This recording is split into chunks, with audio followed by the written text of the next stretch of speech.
Bueno, realmente pues yo quiero darle las gracias a Antonella porque aunque es difícil poner este testimonio a la vista de todas y de todos nosotros, pues realmente es una labor pues con un valor que, vamos, incalculable, y entonces lo primero que quiero hacer es darle las gracias y mostrarle toda mi pues admiración por esa fortaleza que tiene para seguir luchando. Mi asociación, AGAMME, pues es una asociación que existe desde el año 2010. Y bueno, lo que vengo a contar es un procedimiento que llevamos a cabo junto con otras entidades, en principio con la red de... voy a ponerla. Si soy capaz.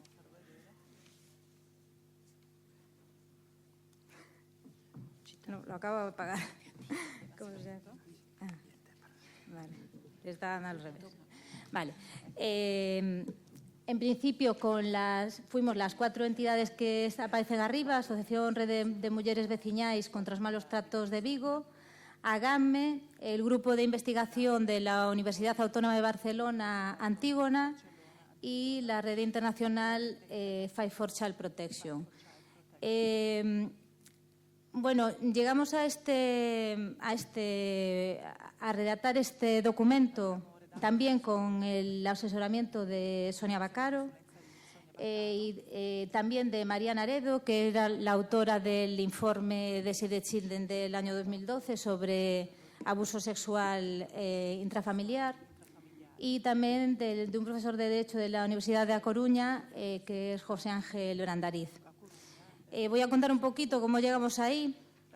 Nosotros habíamos visto que una serie de cosas que estábamos reclamando, no solamente de nuestra asociación, sino en general el movimiento asociativo de derechos de infancia, pues estaban siendo completamente desoídos por las autoridades españolas, y en concreto, pues el marco normativo europeo sobre abusos sexuales, en concreto, que se inicia cuando en 2007 se publica el convenio de Lanzarote, donde ya se establecen las bases que posteriormente se seguirán recogiendo, que hablan de la necesidad pues, de una formación específica de todos los agentes judiciales, que no se tarde demasiado en escuchar a la víctima, que no se repitan intervenciones, es decir, una serie de condiciones necesarias para la calidad de la justicia en este tipo de procedimientos, y que después se traduciría en la directiva, voy a leerlo, 2011/92, que es para la lucha contra los abusos sexuales y otros tipos de violencia sexual. Posteriormente, otro documento normativo europeo también muy importante, que fue la Directiva 2012/29, que es sobre los derechos de las víctimas, pues ahondando en la misma ideología, los mismos criterios, pero haciendo una visión global de la víctima, no exclusivamente en contextos de abuso sexual. Pues era un marco normativo que nos permitía reclamarle a nuestras instituciones pues que aquello que estaba puesto de forma obligatoria por parte de las instituciones europeas, pues que lo llevasen a cabo, ¿no?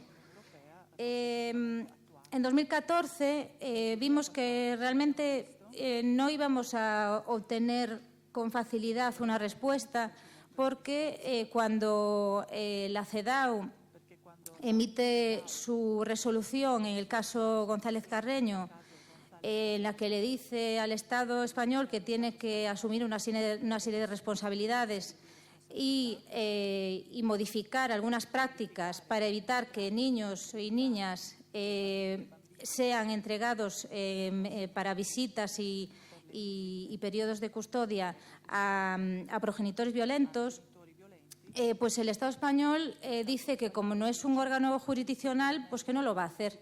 Entonces ahí ya nos dimos cuenta de que realmente no iba a haber ningún interés por parte de nuestras instituciones para llevar a cabo pues estos cambios que eran imprescindibles, ¿no?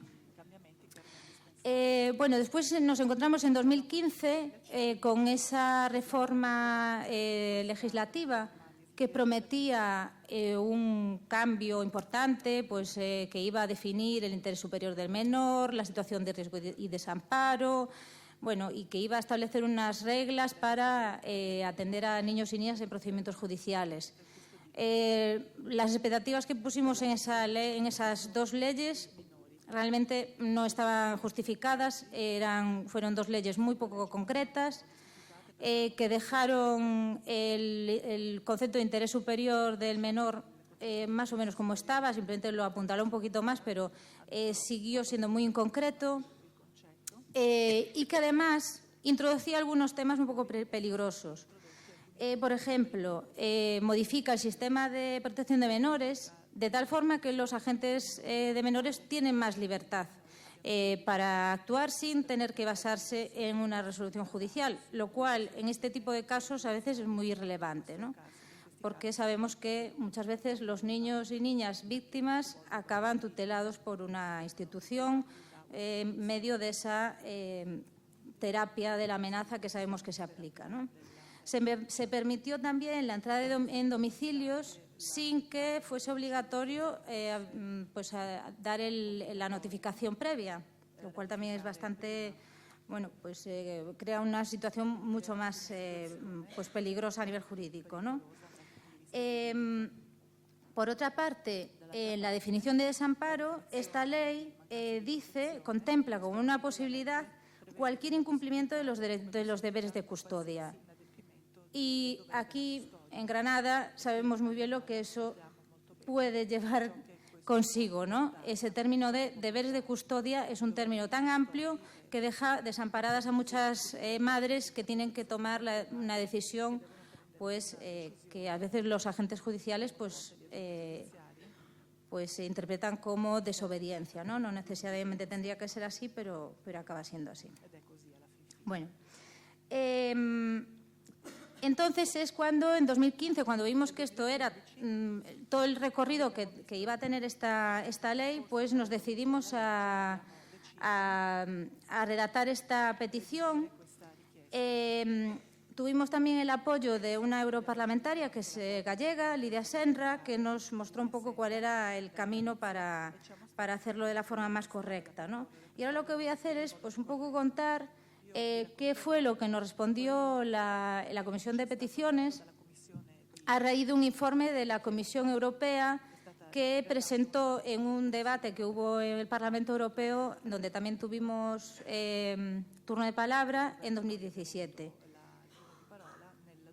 Vale. Lo primero que dice es que en ese apartado, en el artículo 20, que habla sobre la protección de los menores víctimas en las investigaciones y procesos penales, hay un problema en la redacción que vuelve a pasar ahora con respecto de las medidas que se deben de tomar con niños y niñas víctimas de violencia de género, y es que la ley dice que los jueces podrán, y cuando la ley dice los jueces podrán, normalmente los jueces no lo hacen, ¿no?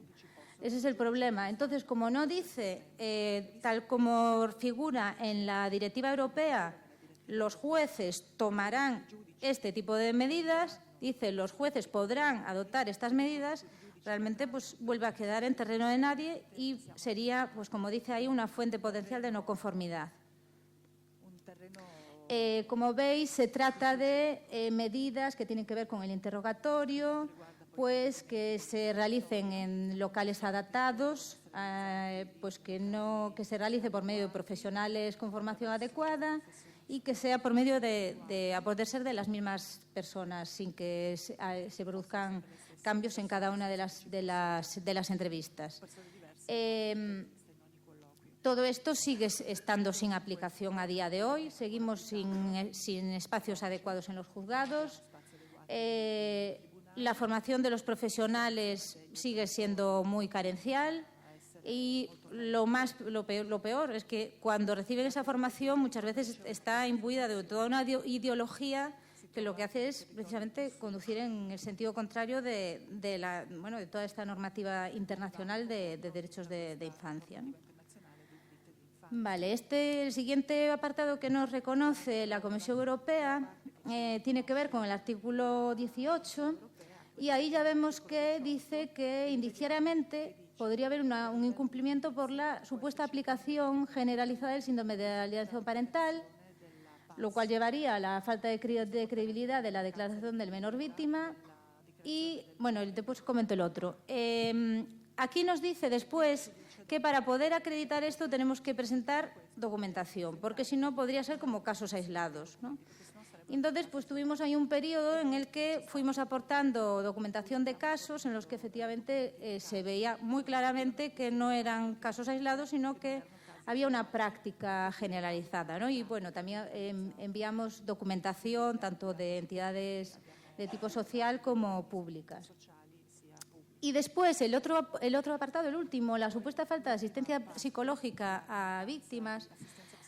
Bueno, sucede que hoy en día un niño o una niña que haya sido víctima y necesite recibir atención psicológica tiene que conseguir el consentimiento de ambos progenitores. Y no importa si uno de los progenitores está en un procedimiento penal por violencia.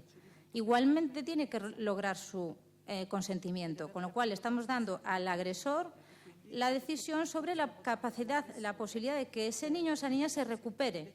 Esto sería completamente contrario a ese principio del derecho a la recuperación que está en la Convención de los Derechos del Niño y de la Niña, ¿no? Entonces, pues efectivamente ahí pues observa que sería contrario al interés superior al no poder garantizarse ese acceso a ese derecho.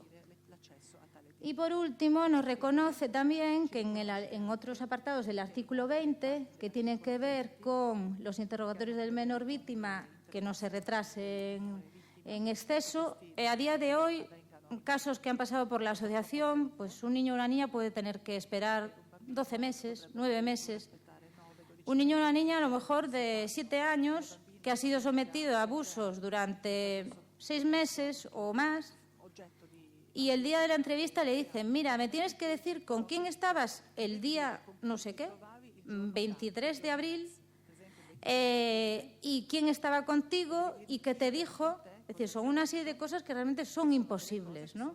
Eso no es posible, que un niño hable o una niña hable de algo que ha pasado hace mucho tiempo y que aún encima se ha producido durante un largo periodo de tiempo de forma regular, ¿no? Estamos impidiendo a los niños que puedan ofrecer un testimonio.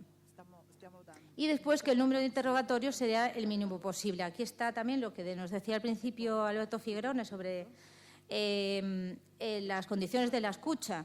Si a un niño lo obligamos a contar una y otra vez su historia, al final pues acaba muy separado de lo que está contando, pierde calidad en todos los detalles que tiene que presentar. Y, bueno, pues acaba siendo menos rico su testimonio, ¿no?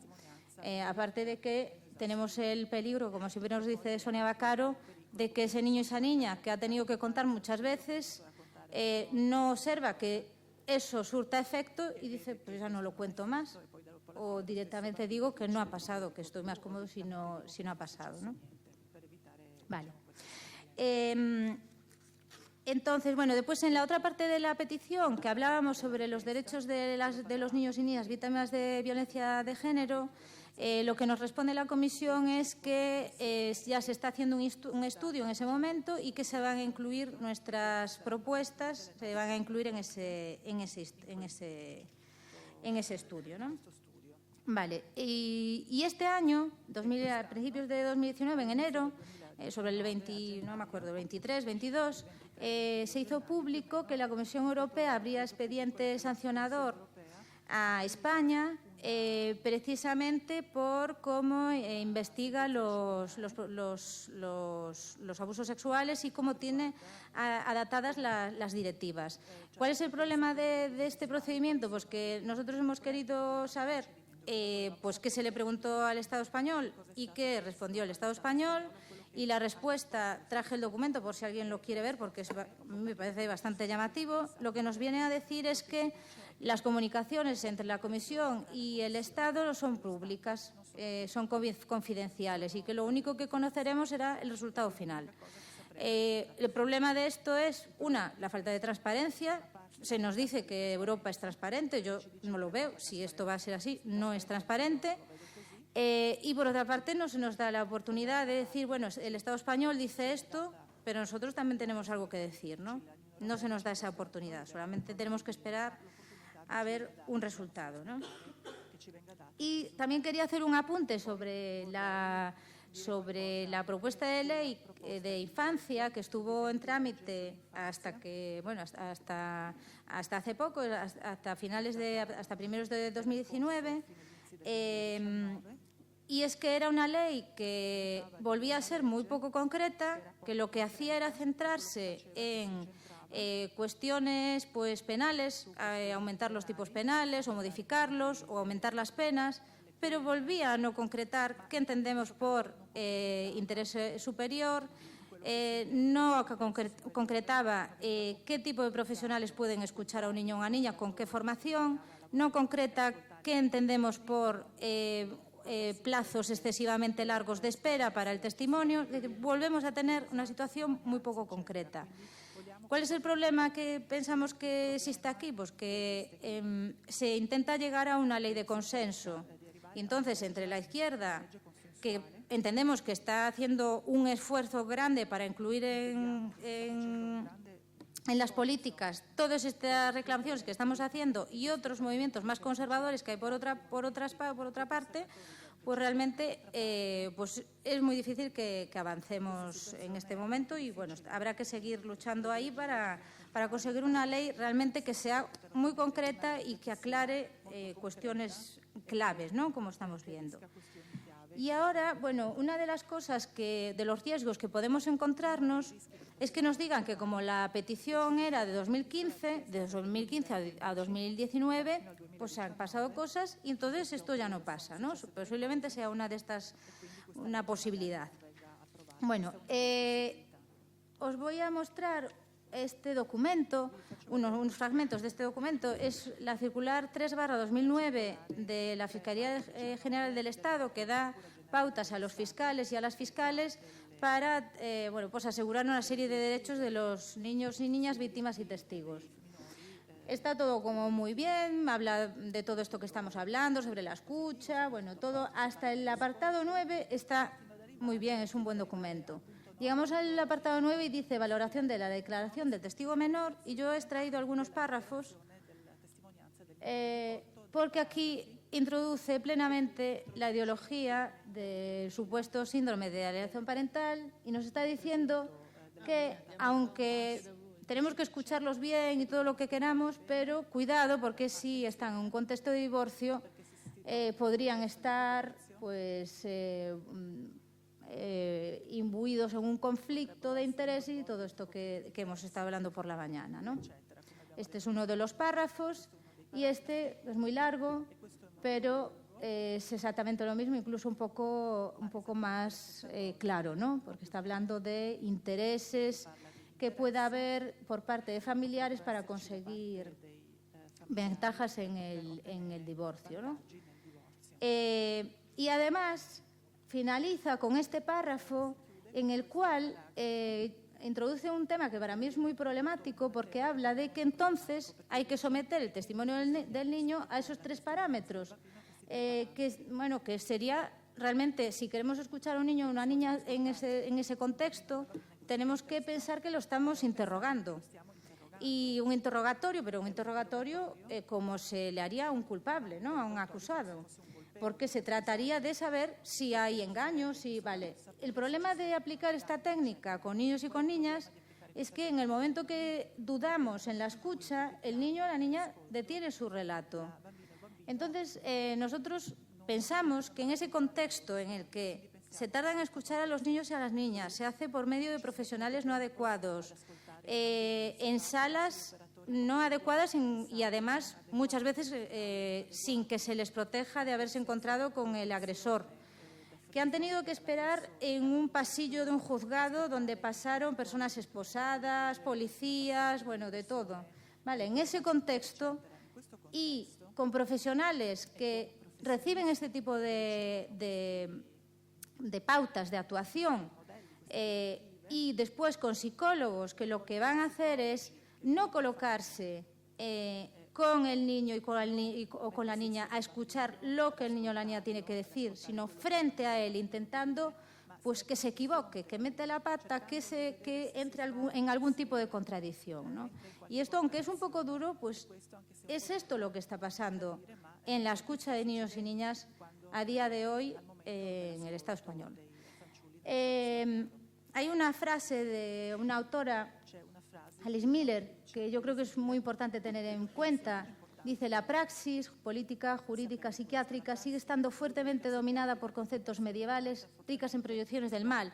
Yo creo que es como una descripción bastante clara de cómo está funcionando el síndrome de alienación parental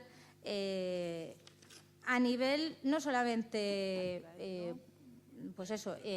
estatal, no solamente a nivel español ni a nivel italiano, sino que es un conjunto de movimientos que se producen en distintos lugares a nivel internacional, pero que están avanzando en la misma dirección, ¿no? Entonces, nosotros pensamos, voy a dar sí como una, para concluir, como unas, bueno, lo que nosotros pensamos que es muy necesario empezar a hacer, ¿no? Y que creo que no hemos hecho aún, o que hemos empezado a hacerlo, pero como tímidamente, ¿no? En primer lugar, yo creo que es fundamental este tipo de encuentros que estamos haciendo y también encuentros tanto a nivel académico como a nivel jurídico, que permiten la creación de un discurso fuerte, que es decir, que podamos llegar a ponerle un nombre y describir exactamente qué es lo que está pasando, ¿no? Yo veo un problema en que solamente nombremos el SAP, y es que estamos utilizando la terminología del enemigo. Yo creo que deberíamos empezar a elaborar nuestro propio discurso, no en tanto en cómo el enemigo nos está presentando esa práctica, sino en cómo la observamos nosotros, ponerla lo más objetivamente posible. Y yo creo que hay dos cosas principales, aparte de la evidente problemática en el ámbito penal, es la otra fase, la fase que se produce posteriormente en la vía civil, que tiene por una parte, como bien decía Antonella Penati, una dimensión que va hacia la vinculación forzosa. Yo creo que tenemos que empezar a hablar a nivel estatal de vinculaciones forzosas, porque es algo muy fácil de detectar y de recopilar, ¿no? Entonces, yo creo que podemos centrar en ese hecho muy concreto que está pasando con los niños y con las niñas que no desean tener vinculación con sus progenitores, pero sí se ven obligados por medio de medidas administrativas. Eso por una parte. Y después, que también podemos describir muy bien toda esa serie de medidas que se producen contra las madres que denuncian. Y son medidas que las colocan al borde de los derechos procesales, ¿no? Porque son condenadas sin que se haya abierto procedimiento penal alguno contra ellos, contra ellas, sin que hayan podido defenderse y definitivamente sí que se las condena. ¿Cómo? A través de medidas que se toman contra sus hijos y contra sus hijas, ¿no? Y nada más, concluyo.